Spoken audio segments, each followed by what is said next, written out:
wariye Khalid Fodhadi oo ka soo jeeda Somaliland ayaa bartiisa Facebook soo dhigay qoraal tacajab iyo la yaab leh isagoo sheegay in rasaas lagu soo riday oo naftooda khatar gelisay laga qaaday xabadii lagu soo riday qiimihii ay ku fadhiday lacag ahaan. haddaba dhageyste haddaad nagu cusubtood hadda ku soo biirtay Hubaal Media hay laawin inaad subscribe garayso rukumo oo ku dhuf caalamka. Khalid Fodhadi ayaa qoraalkiisa sidan ku bilaabay: lacagta rasaastii aan idinku riday waxaan ahayn koox wariyeyaal ah oo gaari wada saaran mid ka mid ah iridaha laga galo xayndaabka madaxtooyada Soomaaliya ayaanu ku soconay anagoo ugu sii gudbaynay goobtayada shaqo. waa xilli maghrib ah oo salaadii maghribun laga soo baxay, shaacuna uu madow yahay, bir yar oo dhulka la dhigay oo marka laga gudbahayo la iska qaado ayaa mid ka mid ah wariyeyaashii aanu wada soconay intuu gaadhigii ka degay naga hor qaaday. birtaas ayaa ahayd mid bulshada ka gudbaysa ay iska qaadaan inta badan, iyadoo ay noo harsan tahay in aanu u tagno askari ku dhowaad 100 mitir qori la soo fadhiyo oo isna bir kale oo weyn naga qaadi doona ayaa waxaa rasaas nagu furay askarigii birta labaad joogay. waanu argagaxnay dhawaaqa rasaasta culayska markaanu maqalnay. wariyihii dhulka gaariga uga degayna dhankii askariga rasaasta nagu soo riday ayuu u dhaqaaqay si uu ula hadlo una sheego inaanu nahay wariyeyaal raba inay meesha ka gudbaan.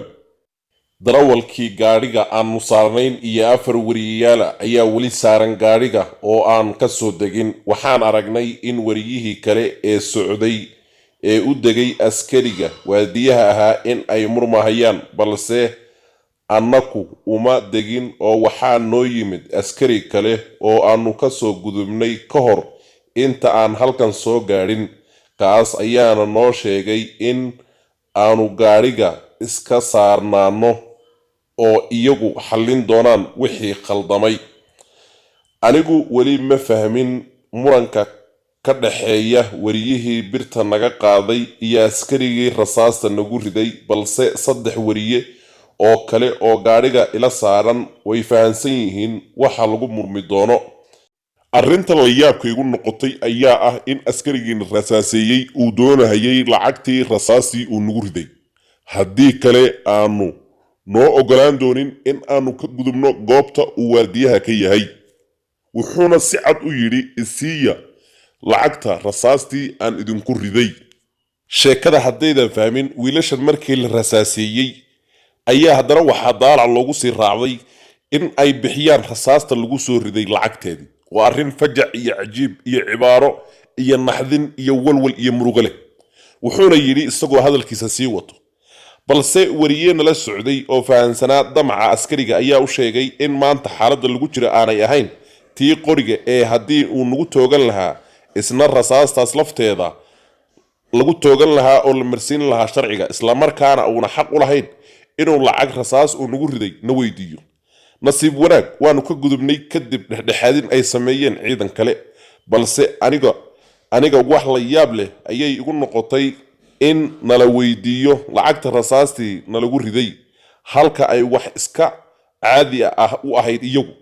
saaxiibadaydii kale iyaga oo weliba u sheekeynayay waqtiyada qaar ee la soo maray in xitaa hadday rasaastu qof ku dhacdo lacagteeda la weydiin jiray. intaana waxaa noogu ekayd sheekadii Khalid Fodhadi oo ka sheekiyey arrin naxdin leh oo ka qabsatay gudaha magaalada Muqdisho ee caasimadda Soomaaliya. anigoo Axmed Maxamed idinkana soo tabinhayo Hubaal Media ayaaba naxdin, fajac, wareer, qalbi olol iyo murugo aad u badan kala kulmay qoraalkani intaan idiin soo gudbinayay. haddaba dhageyste, sidee dareemi lahayd in rasaas lagugu soo rido kadibna lagu weydiiyo rasaasta lagugu soo riday lacagtii lagu soo gaday? ogow hadda waxaa khatar gashay naftaadii, noloshaadii, jiritaankaadii iyo shakhsiyadaadii, waxayna ku dhowaatay maalintii geeridaada ahayd. inkastoo alla uusan dhaafinaynin waqtiga dhimashadaada, uusan soo hordhigaynin dibna aan loo soo dhigayno quraankiisa ku cadeeyay, haddana miyaysan ahayn arrin naxdin leh in xabad lagugu rido kadibna lagu weydiiyo xabadda lagugu riday lacagtii lagu soo iibiyey? dhacdooyinkan waxay ka mid yihiin dhacdooyinka maalinlaha uga dhaco guud ahaan Soomaaliya gaar ahaan magaalada Muqdisho iyo nawaaxigeeda.